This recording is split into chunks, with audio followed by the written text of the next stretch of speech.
So thanks for tuning in. I'm pleased today to have Russ Sbriglia and Slavoj Zizek to talk about Lacan. And I think that a good starting point would be, since all of us like to think about the way Lacan helps us to make sense of the contemporary political situation, a good starting point would be the contemporary political question of all contemporary political questions, that is the war between Russia, the war launched on Ukraine by Russia. So Russ, do you have an opening Lacanian thought about this war? I'd rather see where Slavoj goes first. I'm gonna punt and defer to Slavoj. Okay. I want to see where we go. Like the Buffalo Bills fan that he is, he punts. So I punt. Yeah, exactly. Ukrainians who say when they see Russian tanks, I'd rather see my neighbor go first. Exactly. You go into the front line first. I'll wait. I'll see how that goes. Okay, then have a little bit of patience, because some of those who follow us may know that I am involved in a friendly critical debate from time to time with Dwayne Russell from Canada, who now found himself in exile. He had to escape from Russia in one of those Azerbaijan, I think, crazy republics, or Kazakhstan. And he wrote a critical review, which is very nicely written, and it concerns, that's why I'm mentioning it, basic Lacanian notions of what is going on today. And I will try to make some counter arguments. It's not about directly war in Ukraine, it is about what is going on today. I mean, in our global world, how this world is structured. Because the interesting thing is that some Lacanians, with Jacques Lacan on the top, moved into a direction which was already indicated half a century ago by Deleuze, this idea of a post-Oedip universe and so on. They gave it a paranoiac twist, these Lacanians. The main notion is generalized foreclosure, which means we no longer live in a world where we have conflicts, debates, even wars, but within a shared symbolic space, that it's simply, we are all singularities. Singularities in the sense that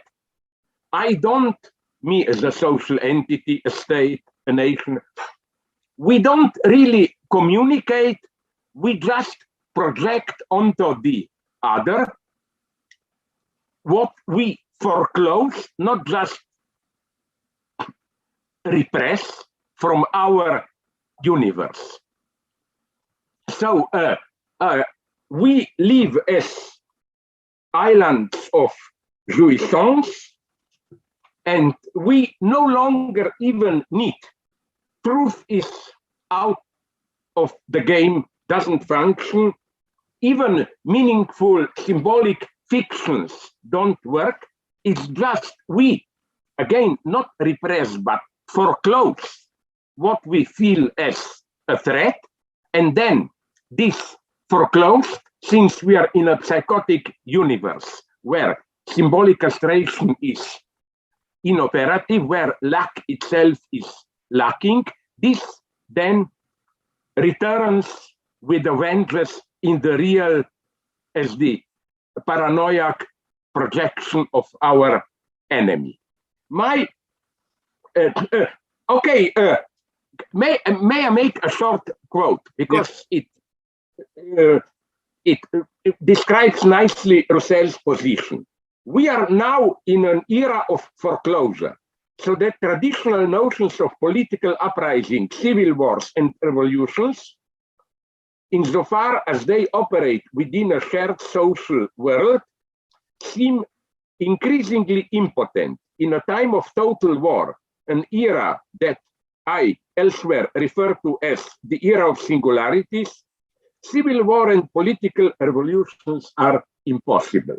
The idea is that if you have dissidents, protesters, and so on, it is still the situation of repression, return of the repressed, where you share some kind of social space and then you have conflicts, but within a shared social space.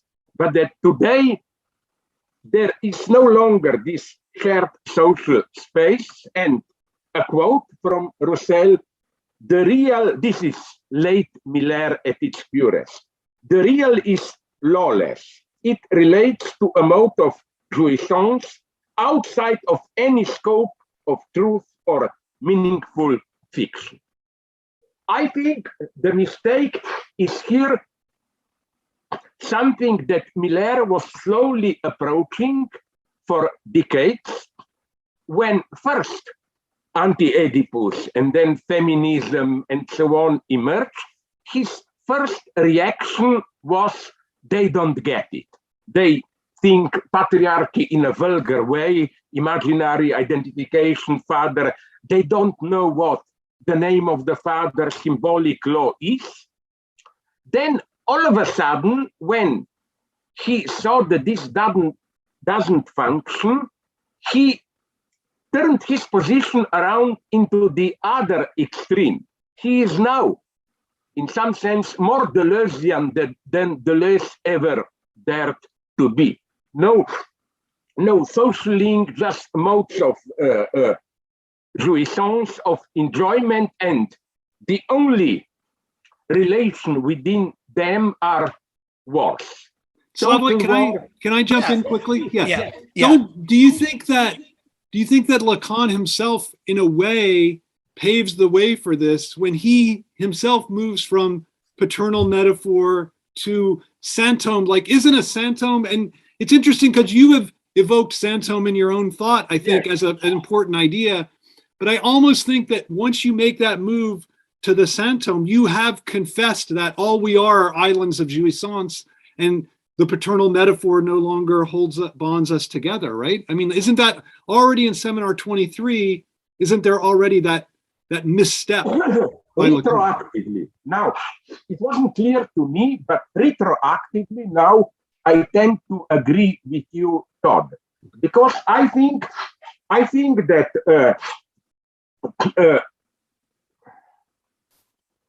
Lacan in the last years was experimenting all the time. Okay, I'll put it like this. This is my classical position. Seminar 20 and one or two earlier, one or two later, are his final consistent position. But there he gets into a deadlock. Mm-hmm. And then he is trying for ways out. That's why, to confirm you, Todd, I think that in contrast to Lacan's earlier big literary interpretations, Antigone, Hamlet, Claudel, Coufontaine trilogy, and so on, I never liked his Joyce, right, the symptom. Right. I think it's a failure. It basically ignores, it is like ignores the detailed texture of Joyce. I think it's a little bit like what I do often. Use a literary work or whatever, but clearly just as a pretext to deploy certain categories. And even here, Lacan oscillates, you know how, Todd, to confirm you. You mentioned when we were in conversation before going public, this paradox of Miller going in theory in an ultra-radical dimension. We are islands of jouissance, no communication, blah, blah, blah, post-patriarchal. But the social implication of this is not some crazy radical, I don't know, anarchist theory, you know. But on the contrary, a move towards not even liberal centrist, but I would have put it moderately conservative position. a fear of any change, and so on.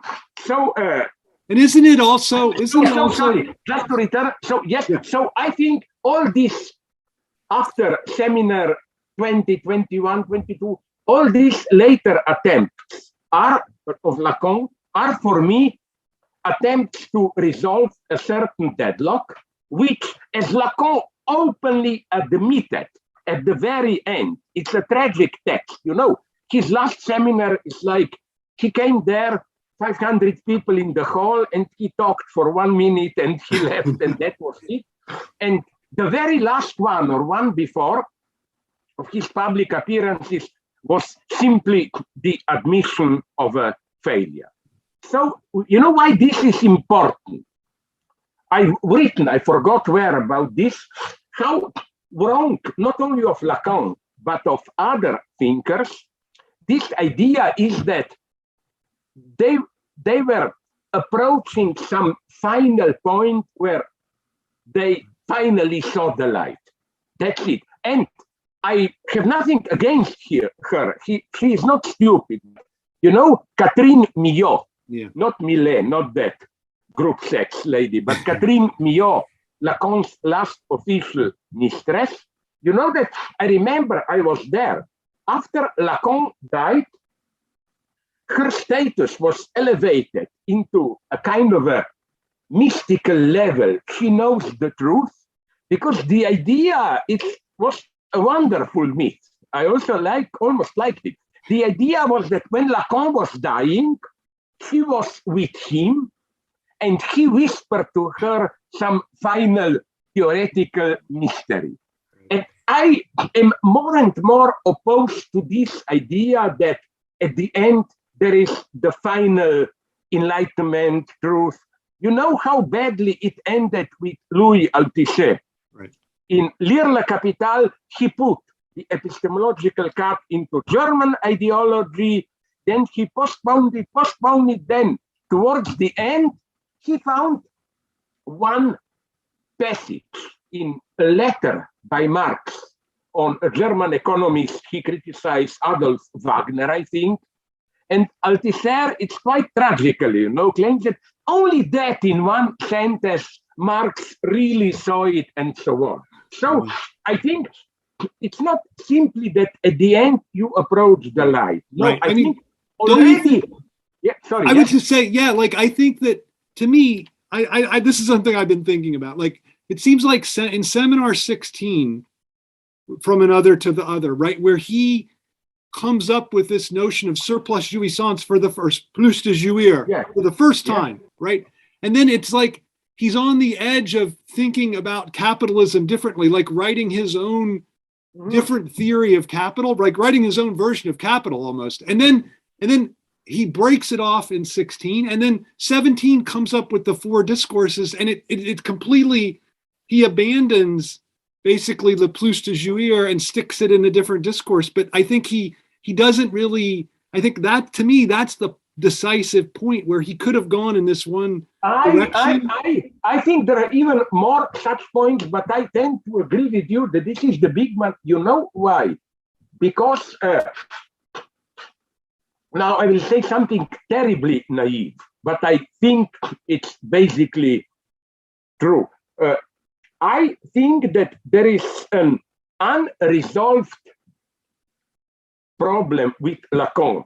The 4 discourses, are they just a totally ahistorical matrix, valuable for all times, blah, blah, blah, or is there a certain historicity in them? Like pre-modern societies, master's discourse, then modernity in its 2 aspects, hysteria and university discourse.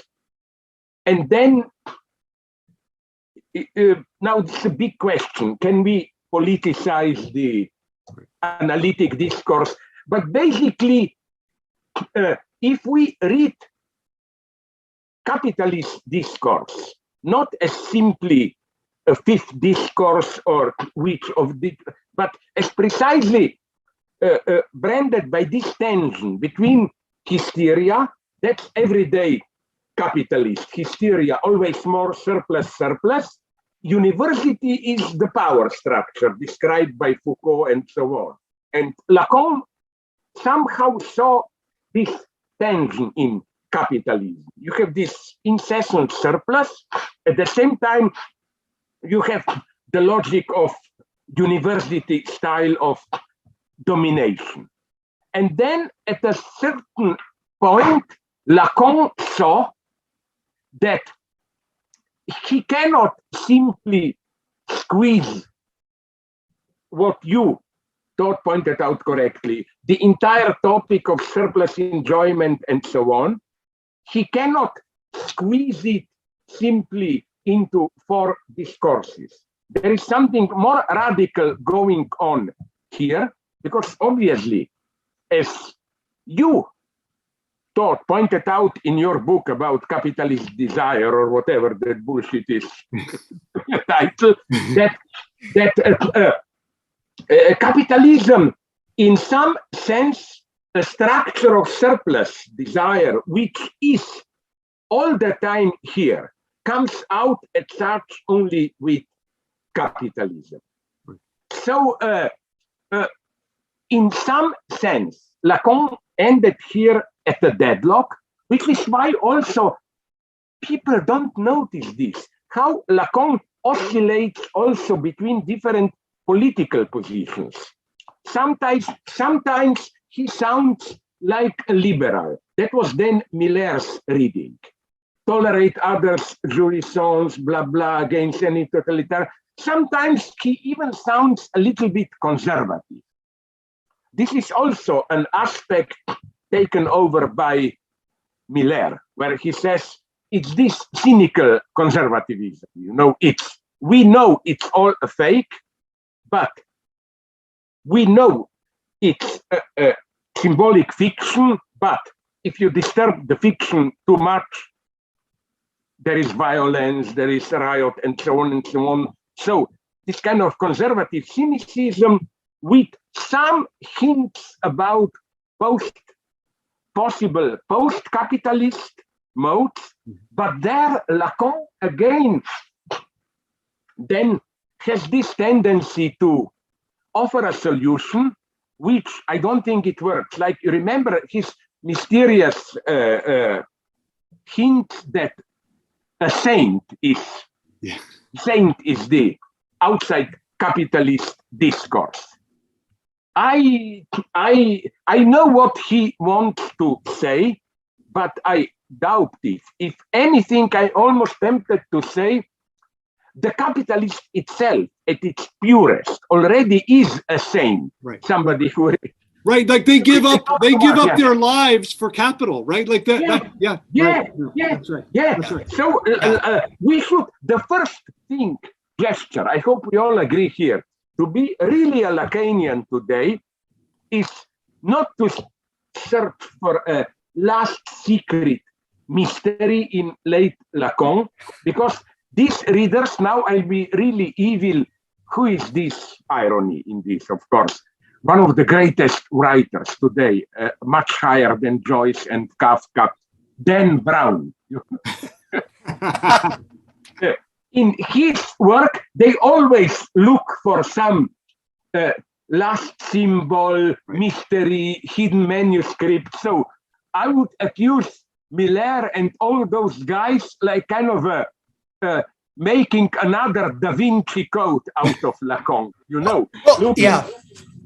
Please, now we totally overshadowed you. Nonetheless, no, it's related. It's related to what we were talking about, because we're talking about the later Lacan seminars, and I mean, maybe we can go back to politics and jouissance later, because I think that's today. I mean, it's been this way for a long time, but especially today, Lacan's theory of jouissance is indispensable to any sort of political ideological analysis. But I'm thinking along the lines of this. I still have the image of, like, somebody leaning in and Lacan's going to say Rosebud, like at the last minute. He's going to, it's going to be some sort of Citizen Kane thing. Rosebud. Yeah. But the way in which, and I think that this is true more of a certain type of like clinical or clinician approach to Lacan, that where the text itself is treated as sort of, a sacred font of wisdom.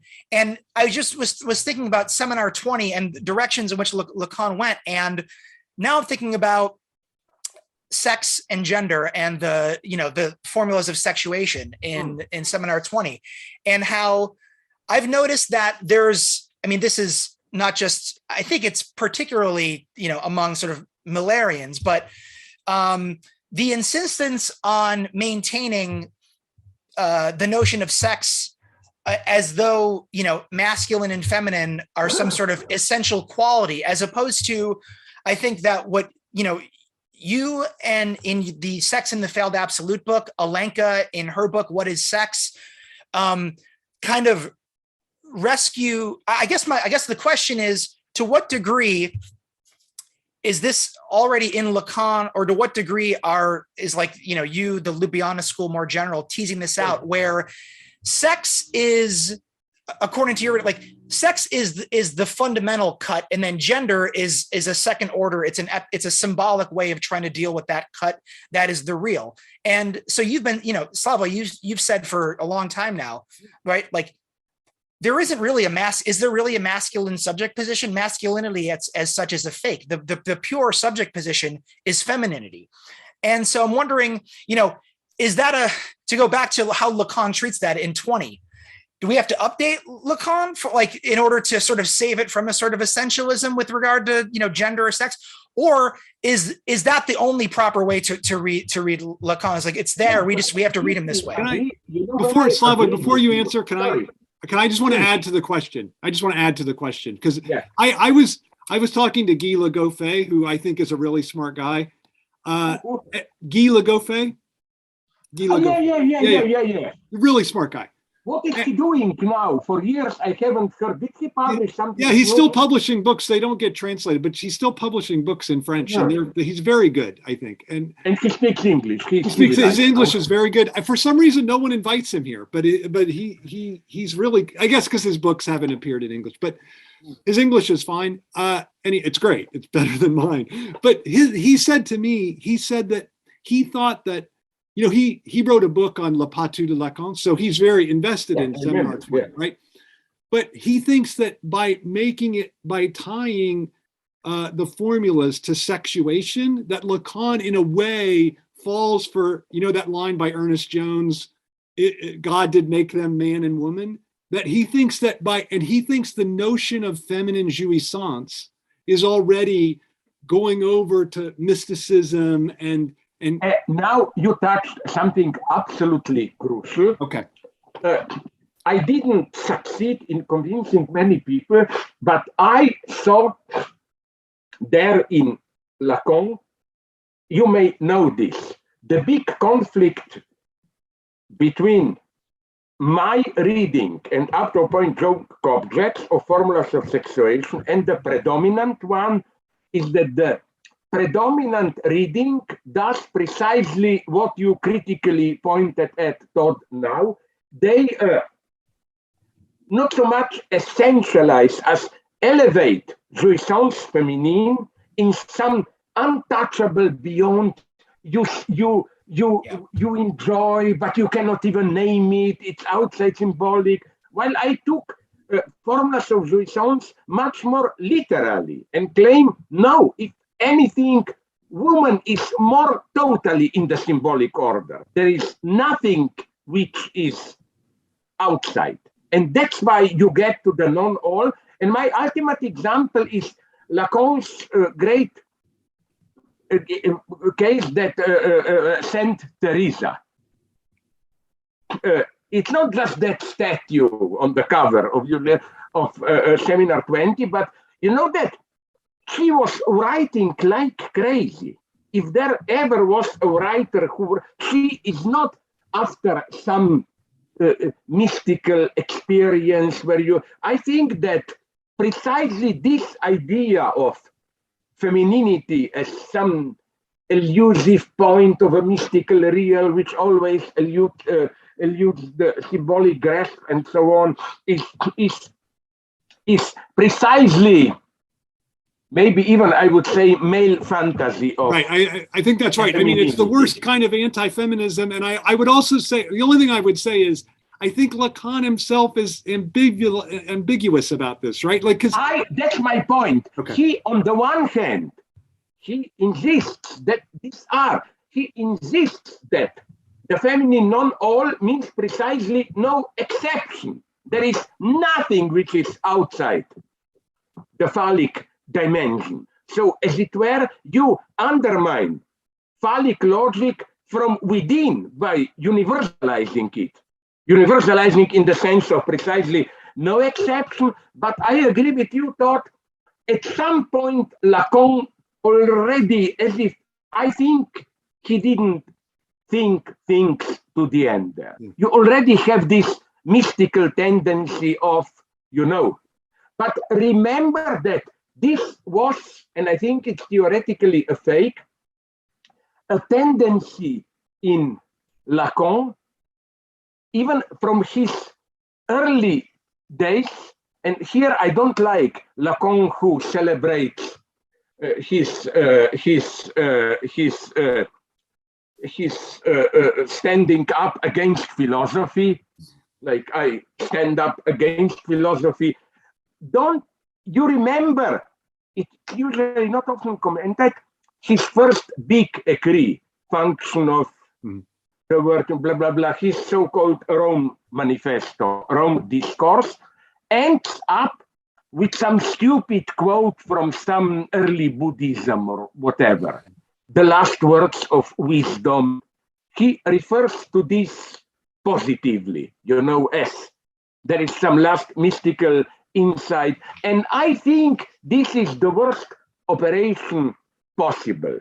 Instead of admitting failure, you construct some mystical point of reference which we cannot even approach it, but it's there. You have a couple of references like this in Lacan, like at some other point, is it in Encore or somewhere else? Lacan even says that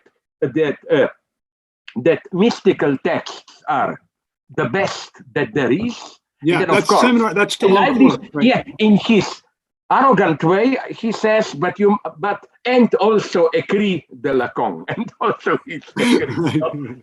Without this, I think again, this way of how he wants to get over philosophy, that we philosophers want to conceptualize everything, but there is some mystical, elusive point, and so on. Again, this is the worst of Lacan. Also in what sense?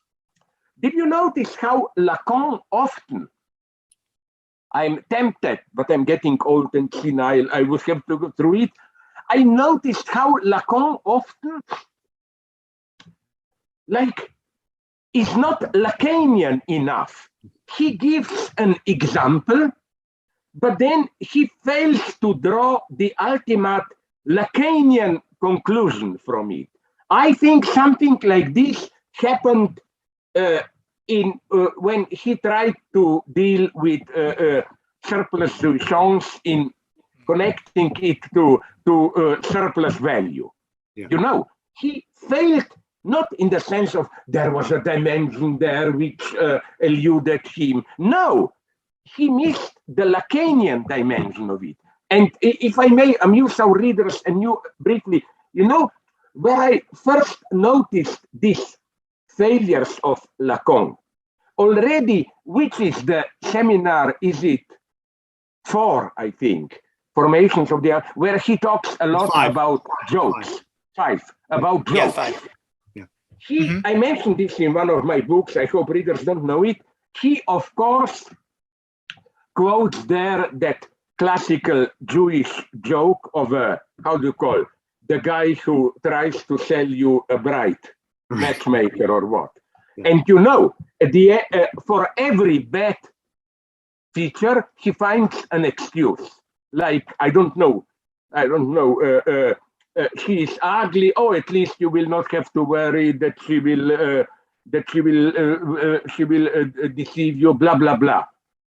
And Lacan then writes, I couldn't believe. I was like Tom or Jerry in the cartoon when they see something shocking, the eyes jump out and in the air. I couldn't believe it that Lacan just says, oh, and so on indefinitely. No, it's not indefinitely. Right. The whole point of a joke is that at a certain point, you arrive at a feature which this matchmaker or whatever mediator cannot explain away, and then he says, what do you want her to be perfect? Or you know. And I was just shocked that literally, again, Lacan doesn't get the Lacanian point of the story. So that's why I look at Lacan as an author who is much more inconsistent, trying new possibilities. It's also what I try to develop. I forgot in which of my books how the game Lacan plays with his seminars and écrits. As he emphasizes, this is what I like in Lacan. In seminars, he is not teaching. He is himself analysant. He is improvising its theoretical free associations. In écrit, he is then an analyst giving formulas, but, and that's his whole game. These formulas, Miller once, decades ago, explained this nicely to us. Lacan gives these formulas with the hope that we, his careful readers, will discern the meaning of these formulas. That he himself doesn't know. Yeah, he himself doesn't know. Yeah, yes, that's crucial. His écrits are not just no, literally, we have to work out the meaning. And again, Lacan doesn't know. This is absolutely crucial. To read. I think that's really. I think Lacan very nicely in this very duality of seminars and écrits undermines the temptation, which is great in him, to play very ruthlessly the role of a master. Yeah. You know. Yeah. I mean, my reading of the four discourses is that he's trying to disavow his own mastery. I mean, I think he creates this, he carves out this space of the analyst discourse where he can do what he does without being a master. And I think that's a problem. But here's what I want to ask you. Like, do you think, I wonder if you would accept this, that it's almost like there's a struggle between Kant and Hegel for Lacan's soul. And when he gives into the mysticism, he's the Kantian, there's a thing beyond what we can know. And then there's this Hegelian other side where he's being a dialectical. And we see this at its purest with how Lacan deals with femininity. Yes. You have the Kantian notion, femininity is the thing in itself. And it's the Hegelian notion, no, femininity is the very inconsistency, contradiction, all that bullshit, and so on. Yeah. You know, that's why, again, another point. I think that we don't have time now to develop it fully. I think that Lacan's move from Antigone to Signe de Coufontaine is precisely, in my view, I exaggerate a little bit, a move from Kant to Hegel. Yeah. His reading of Antigone is that you have these moments of approaching the real, but it's too strong, it burns you. You know, this idea of encountering the real as a transgressive experience, entering some mysterious domain between the two deaths, and so on and so on. In other words, Antigone is still sublime in this sense. An ordinary shitty being, lady, elevated to the dignity of the thing. And a Kantian sublime, right? Not a Hegelian, a Kantian sublime. Kantian. Not a Hegelian Signe sublime. de Coufontaine is definitely not sublime. Right. It's really this, the moment when sublime turns into a piece of shit. It's much more authentic, tragic, and so on. And can I finish? Yeah. If you or some readers saw the movies, and in this way, I will also confess to you the breathtaking depths of my taste. Namely, one movie, I will just mention it, because if I talk about it, you will immediately cut the connection and send me a message. Nice to meet you. Maybe in the next decade or two, we meet again. I didn't like the movie, but somehow I almost like the idea of trigger warning. It's really low. Roland Emmerich, Moonfall. Oh. You know, this idea that the moon is an artificial object. It's not natural. There is machinery. But what I wanted to say is that a more correct theory, there I'm nonetheless tempted to distinguish in an almost old-fashioned position, masculine, feminine stance, is, did you see the two movies? It's already important. One is documentary, the other is fiction, which are both based on a real case. It's easy to get them on YouTube, whatever. The masculine one is Tinder Swindler. Documentary, and no, here in Europe, it's a legend of an Israeli guy who cheated women, claiming, exploiting them, claiming he's mega rich, just his credit card doesn't work, stealing money from one, moving to the next one. But it's simple cheating. Yeah. Then another one, I was fascinated by it. Inventing Anna. It's a fiction also based on a real case about a woman who was doing something similar. She appeared from nowhere in New York, claiming that she has a father who is a billionaire, but has a small conflict with him and borrowed money, blah, blah. But she wasn't simply cheating. She was so deeply in her cheating that it was sincere. She was ready to risk everything. That's why she was a true hero. Like, even when she was caught red-handed, she never admitted defeat. She got so identified with her fake that here I'm tempted to say it's important that she is a woman and he, the ordinary cheat, because he, the Jewish guy, he simply cheats and he is a manipulator. He has a secret ego where he pulls blah, blah. But she doesn't cheat in this sense. She cheats because she herself falls for her false image, no? And so, okay, I wonder, Slavoj, do you think that, I mean, in a way, this kind of brings it back to what you talked about the Dwayne Russell, you know, the notion of the islands of jouissance. Like, in a way, like, aren't you talking about an effective symbolic fiction that's still functioning today, right? Like that's the point of that. I think that's the point of that film, right? Yeah. No, you know where, okay, let's now go maybe quickly to Ukraine, no? Yeah. Where do I see in today's crazy world still symbolic fictions, even the dimension of truth, and so on and so on? One of the lines of attack, very nice, intelligent, of Dwayne Russell is that he opposes my reading of the greatest American philosopher of his time, now he's dead, Donald Rumsfeld. You know, my notion of unknown knowns. Right. Yep.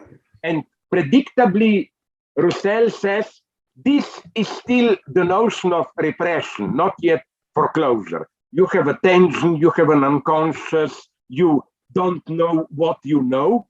And then he said, I misread Rumsfeld.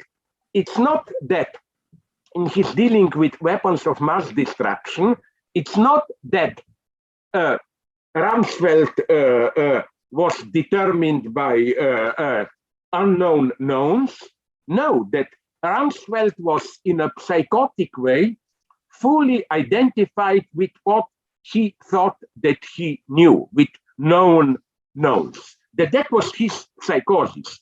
foreclosing, excluding every reality, he sincerely thought there are weapons of mass destruction there.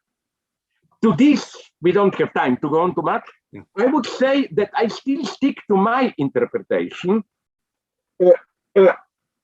Not only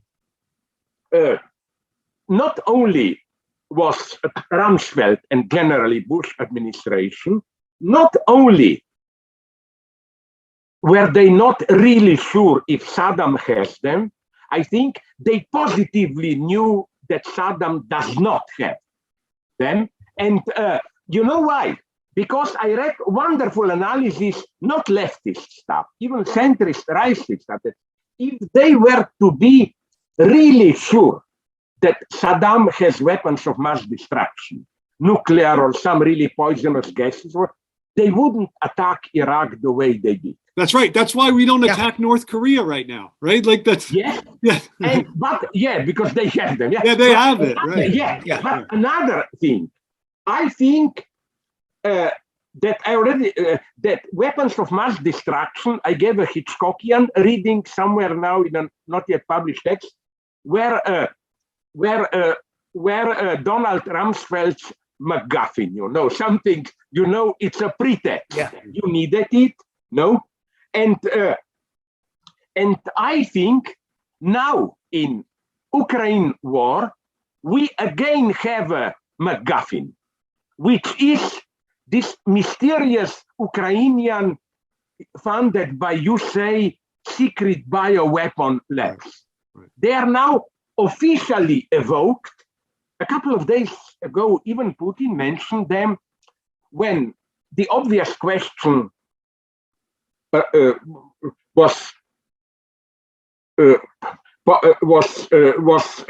he was asked it, I think, somewhere, like by persons who were not even against Russia. They even said, okay, we would have understood if you, apart from Crimea, island, half island, whatever, if you were to occupy only the Donbas region, Lugansk or whatever, I don't know, that part where really the majority are Russians. But why occupy all of Ukraine? Okay, the first official story was because they are neo-Nazi drug addicts, But now he came out with a crazy story that because precisely in the west of Ukraine, around Lviv, and so on, there are these secret labs which pose a threat, and so on and so on. And again, like with Iraqi weapons of mass destruction, I claim that Russians know, not only they are not sure, not only are they bluffing, they know this is not true. Because if it were true, they would probably acted in a totally different way. What I would have done is locate the places and simply, I don't know, with special paratrooper units, like treat it as a major danger. They are not doing this. Yeah. And you see, this proves that MacGuffin or object A, cause, blah, blah, this is a symbolic category. This is not psychotic category. Another thing, if I may just go on briefly, which I love in a sad way, is that, that I have friends there. For me, it's very personal. In Russia, the true heroes of this story are also Russians who losing their job, beaten by the police, and so on. Or going to jail, right? They're going to jail. They're going to jail. Yeah. Yeah, but not just, and your life is ruined afterwards. Right. You are designated, they have the official title now for this, foreign agent. This doesn't mean you are necessarily arrested. It means you are forever excluded from any public space which is mediated by state, like no university, no public appearances. But what I want to say is that the way the struggle goes on in Russia, it's not a psychotic foreclosure, exclusion. it's a very nice dialectical struggle. For example, this is for me very Lacanian. What is the freedom of language? That you mediate statements with their unspoken background in such a way that a thing can mean almost everything. The absence of a thing means, like, did you notice there were millions of views on, Putin must be a little bit like those American racists who are furious when the police kills a black guy. There is always some stupid other black guy with the iPhone who records it, Unfortunately, in Russia, it's the same. So did you notice that? Because two words are now prohibited. You are not allowed to say no to war. In Russian, it's "нет войне." It's no to war. In Russian, there are two words. So if you have this on a piece of paper, you get arrested. Yeah. But did you see it on YouTube News? What happened? A certain old lady demonstrated with a paper. You know what was written on it? Two words. Not to war, but literally two words. And she was still arrested. She's still arrested. Yeah, as if, then probably she said, but wait a minute. What if these two words were, I don't know, love Putin or what? Right. No. They said, we all know what these two words are.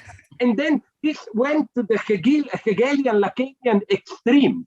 You can see video clips where a lady has a paper on which, you know what it is? Nothing. Nothing, right. Nothing. She was still arrested. Sure. And she said, okay, sorry. Well, no. We knew what you wanted to say with this. That there is sense. But you know what I want to say? That the absence of the words can be the words, right? Like that's symbolic efficiency. Yeah. This is symbolic efficiency. This is symbolic efficiency at its purest. This is another thing where we have pure symbolic strategy. Do you remember how this joke, which is now very actual, that we all know it, I'm sorry, old Freud's joke, not Freud's, Jewish joke about this lying in the guise of truth. A friend telling his friend, why are you telling me that you go to Lvov and not to Krakow when you are really going to Lvov, But this is what Putin was doing. The irony is today, Lviv is the western capital of Ukraine, is really the target. So Putin had very nice, intelligent, symbolic strategy. He was telling all the time that he plans military intervention into Ukraine. Right. But I spoke with politicians here in Germany, I'm in contact, and even 2-3 days before the intervention, that they all repeated to me the same story. Don't be in panic, Putin is not crazy. This is just, he's lying to us. I know. It's interesting. But no, he duped us. We were thinking for some strategic discourse. No, he deceived us by telling the truth all the time. And again, this is for Lacan, lying in the guise of truth. It's the ultimate. It's the ultimate symbolic strategy. The last one, then I will finish. I like it that Dwayne Russell's final notion is that, again, this is just paranoiac projection. Putin and Biden projecting into another their own fears, blah, blah, blah. No, I think it's what is going on now. And what went on already with American weapons of mass destruction in Iraq, it's more an example of what already the early Lacan defines as symbolic communication, where you get from the other your own message in its inverted, that is to say, true form. Didn't this happen to the United States in Iraq? Yeah. They went there to save civilization, help women, secularize Iraq. The result is now Iraq is under greater influence of Iran than ever. Fundamentalism is much stronger than under Saddam. Women are much more oppressed and so on. They got their message back. And this is really tragically. Friends who don't want to hate Russians, I have connections in Kiev and elsewhere, are telling me, you know what was Russian justification? That we are really not a different nation, we are part of the same ethnic group, blah, blah, blah. And friends are telling me, in spite of all tensions, it was true till a couple of months ago. Like, it was incredible. A Slovene journalist told me, he was a couple of months ago in Kiev, he went to some cafeterias. People there, it was like two dialects. You spoke with a friend in Ukrainian, then another comes, you shifted to Russian at the everyday level for large majority of people. Now, as the result of the Russian intervention, they really hate Ukrainians. Yeah, I know. It's interesting. Like, produced the situation they wanted to avoid. That's right, that they want to avoid. I mean, it's interesting because Zelensky is a Russian native speaker, right? Like, so yeah, I mean, your point is exactly right. And I wonder what you think about the fact that you're right, totally, that all throughout the world, everyone thought Putin was bluffing, except the CIA, right? Like Biden, for weeks before the invasion, was like, they're really going to invade. And so I think here, maybe, I think really Zelensky is not just this demagoguery and so on. Because Zelensky also knew it. But do you remember that days before, he warned Americans, don't talk too much about certainty of invasion, because this automatically raises temperature and so on. On the other hand, now the two of you will for sure cut all links with me. I want to say another thing, that, oh my God, what will my leftist friends do? Some leftists are claiming they're disgusting. I broke with a couple of friendships here. They were not close friendships, but they claim both sides are guilty, United States and NATO a little bit more, because blah, blah, blah. No. If anything, don't you remember Biden was almost, he talked too much. First, this information that there will be an invasion, he should precisely not talk about it, but mobilize all the diplomatic council secret. Another thing, I was here more of a hardliner, but it was a correct position, but you shouldn't tell it publicly. You remember, he said a day or two before the war, he said, let's see what kind of invasion will it be. If it will be a smaller invasion, lower sanction, a total occupation, and media went crazy. So I think it was a correct politics to discipline Russia, avoid, but he shouldn't said it publicly. Yeah, what this proves is that I think Biden is here in some sense almost a rational guy. He tries to balance helping Ukraine while nonetheless avoiding a new total world war. Right. I think that it's absolutely not true that Biden is pushing for a total conflict and so on. And right. I think you're right. He's heroically, I think heroically trying to make this balance between those two horrible. Yeah. Right. Like, I don't know what he would, but I wonder what you think about this. Like, I was thinking you were going to say that I wondered if you would say this, that his announcing that the invasion was coming was his attempt to make it not happen, right? Like, he was already, that's what, I mean, it didn't work, obviously, but I think that's what he was trying to do. He was trying to say, I'm going to not announce it into being, I'm going to announce it into not being. Because you know what I almost like about how direct lying of Putin and the Russians, even a day or two before, they said, no, this is false war propaganda, we don't want to invade. But then, in a way, they kept their word, because you know what's their solution? We didn't invade Ukraine because Ukraine doesn't exist, really. It does, no?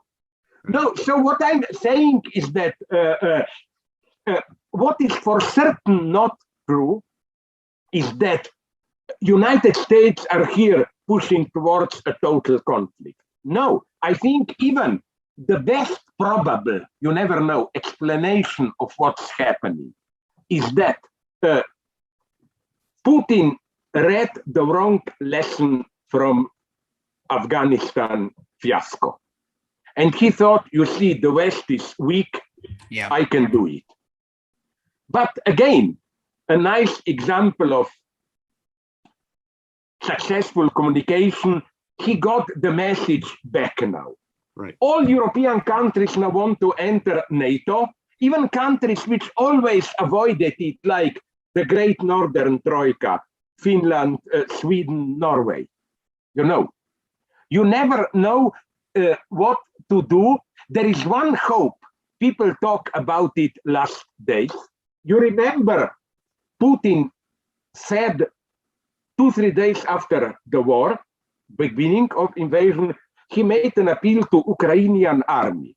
Why don't you depose the leadership and take over? It will be much easier to talk to you.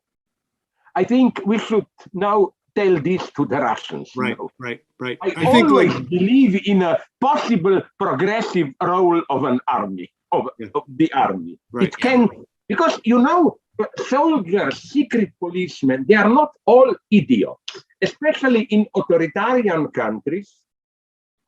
Secret police, if these secret intelligence agencies, yes, they manipulate lie, but at the same time, they know the truth. They know the real situation. This is why it's very interesting. All the big reforms in Soviet Union came, for example, Beria. I was just thinking of Beria. And he was secret police, but he knew the truth. And again, it was the same with Gorbachev. Gorbachev was promoted by Andropov, who was secret police, KGB, before. No? So my solution is, it's a crazy one. If you want peace, support army and secret police. Sorry. That's good. That's a good. We are again oppressing you. Say Rosebud at least.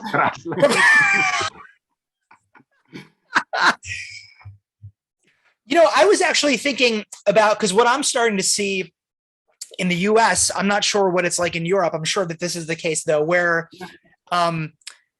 the COVID conspiracies are starting to merge with, Russia-Ukraine conspiracies. And I'm just wondering about, because I've actually, one of the saddest things about to actually happen within the past 2 years is that this sort of contingent of Lacanians who, you mentioned this earlier, Slavoj, in a different context, but this sort of paranoiac direction in which certain amount of Lacanian thought has gone around COVID. And on COVID, on COVID in particular, and just what it is. I mean, is it? I'm almost tempted to say it's kind of related to the sort of mystical moments in Lacan, but you wrote a piece about 5 or 6 months ago. I know Alenka has something on conspiracy theories too, but it's so fun. It's a very good reading of Don't Look Up. Yeah. But it just strikes me, as a Lacanian, that, and I told you this, and I think that was the name of the piece that you gave it, but like the principle of, le nom du père was entirely, forgotten. And I think that that's, it's related to this, I think in a way, to this, Roussel's claim that you were sort of misreading Rumsfeld and the unknown, the known unknowns. But yeah, I guess that's just more of a remark, like what to make of the direction in which certain Lacanians have gone in this sort of paranoiac conspiracy theory, route. Yeah, but the horrible thing is this one, that they don't. Now I will sound like an old progressive socialist communist. It's this perverted theoretical enjoyment. They just like to prove how everything went wrong. We are in paranoia, and the solution they offer is just utter cynicism. We have to keep the appearances of paranoia even, just don't take them too seriously, But if I may say for conclusion something, one really important point. To me, it means it is the crucial. I don't know how it is in the States, but the right-wingers in Europe, those who for the first week or two of the war were almost pro-Russian. You know what your greatest president, Trump, said. Putin is a genius, intelligent move, blah, blah, all that, who had a great sympathy for it. Then all of a sudden, like in Europe, Marine Le Pen, Salvini in Italy, and so on, open up to refugees, change their line only to Ukrainian refugees, not to dirty Palestinian or those who are, they're racist. I mean, the right wing, they don't want them. But the whole, I don't know, that's what I wanted to ask both of you, if it's happening also with you there. Something so utterly depressive and sad. Now that the right wingers became anti-Putin, they have a certain, Alenka also has this line of thought. We will go, well, they have a certain military joy now, which is directly targeting LGBT, sexual oppression, global warming, whatever. Their vision is this one. Now reality is here. Forget about all those bullshitting pseudo problems, global warming, feminism, political correctness, which terms to use. Now we have a conflict. It's the moment of truth. Right. And they immediately give to it sexualized meaning in the most traditional sense. They like to emphasize how, in contrast to corrupted Arabs from Syria and so on, that here, those who escape to the West, Poland and so on, are mostly women and children, while men even return to Ukraine to fight. And they say, here you have your answer to transgender and so on. It's pure, good, old-fashioned, normal sexual difference. Women are at that place taking care of children. Men are at their proper place fighting. They really feel it like a liberation. Finally, this war will, and this is, I think, something very tragic. That's why I repeat all the time, no, this war is not the moment of truth. It's the moment of, as Alain Badiou would have put it, the greatest disorientation in this sense. It's very tragic how not only COVID practically disappeared, but I have contacts, then I conclude, I hope it will amuse you if I add this. I have a contact with some friendly, we still have contacts, conspiracy theorists, and now they have a whole theory. They claim it began with global warming. This is for them conspiracy theory, Then we have COVID. Now that COVID diluted and people were tired of global warming, they, and some of them go even so far as to say this is not a serious war. It's all arranged between Putin and big corporate capital. Now there is war. And then I like this. They claim there already is a next step. Guess which one? Aliens. They claim, Of course. In newspapers, there was a notice that we are getting regularly every 18 minutes some signal from the space. The idea is that they are already preparing the terrain to keep us in shock and subordinate position, that they will evoke even aliens. No? Yeah. So that's what makes me so sad here. Well, And really quickly. Yeah. Well, Slavoj, quickly to one of your points. I don't know, Todd. I'm interested what Todd has experienced by this, but I do know to your question about how Ukrainian refugees are viewed here. I mean, it's a complete, and this is pretty obvious, but it's a complete 180 from Middle Eastern refugees, right? I mean, there's compilations now where you can find of actual anchors from CBS News, CNN, just saying on air, like accompanying the video of the Ukrainians, these are middle class people. This is as there weren't any middle class doctors or anything in Iraq when we decided to go into Iraq.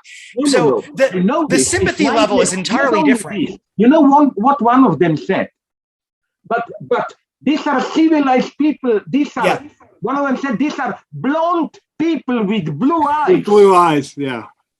As if, my God, my answer is sorry, but didn't blonde people with blue eyes do something not very civilized in Germany in the 30s and 40s? No, it's absolute. But I told you already this at the beginning, I think, or before we went on, that almost the lowest degree was here the one of Slovene government, where we Slovenes accepted only 5 refugees from Afghanistan, claiming this is a different culture, blah, blah. And even our prime minister wrote a tweet where he said, these are men with whom we collaborated there. Why don't they remain there and fight the Taliban and so on?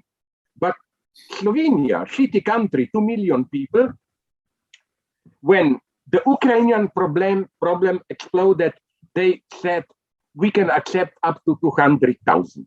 Wow. So you know what this means? Like one Ukrainian is worth 40,000. I mean, it's such an open racism that it's incredible. Right, They really, and my argument against them, in my last text, I quote a lot that nightmarish guy, Putin's philosopher Alexander Dugin, who said there is a Russian truth, there is European truth. But if we talk like this, yes, to Ukrainian refugees because they are our European culture, we are talking like Dugin. Right. We are interpreting this war as a clash of cultures. If nothing else, what about thousands of people who protest, as you said, in Russia? You know who is one among them? I was in contact with her. Did you meet her on some of these things? That Russian lady from, I say Leningrad, I don't acknowledge Petersburg, Oksana Timofeyeva. Oh, yeah, I know her. Yeah. Yep. You know what happened to her a week ago? She's risking her life. Now she escaped to Germany. Some imagine she was arrested, beaten, protesting in Petersburg, and so on. But then she got already half a year ago, I don't know, some invitation to a symposium, all scholarship, short, everything paid. And now it was cancelled because she is Russian. Oh my God. She who is a hero there. Are we crazy? I mean, are we crazy? But that's a racist response, right? I mean, that's the Yeah. And that's the problem. That's the problem, that this war will give such a boost to European racism. And it's crucial to prevent this. Because if we do this, even if in the short term we stop Putin, Putin will win. You know who is now my favorite Putin character? Did you read what that metropolitan, how they call it? Okay, the boss of the Russian Orthodox Church, Kirill. Yeah. You know what he said? He not only praised Putin as the greatest Russian patriot, but I love this in a horrified way.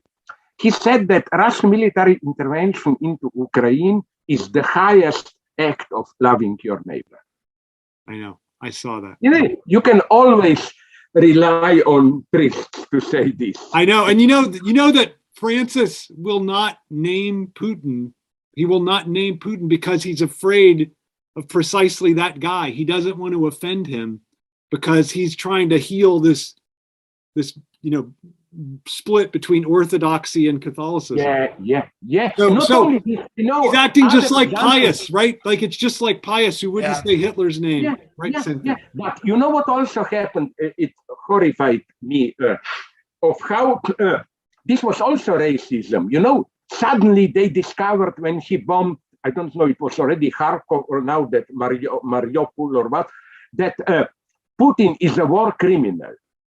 Sorry. But when Russians, to save Assad regime, bombed Aleppo, the largest city, bigger than Damascus in Syria, the bombing was absolutely more brutal. Right. It was a real total bombing.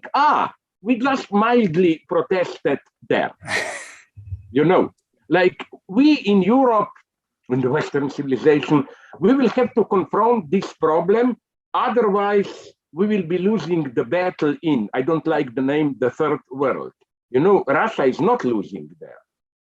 Even if the government, like Indonesia, the government is a little bit more pro-Ukraine, but ordinary people are for Russia. In some Arab countries in the Middle East, it's the same. Israel, incidentally, is playing the same game, ambiguous. And you know what's the irony that gives you hope?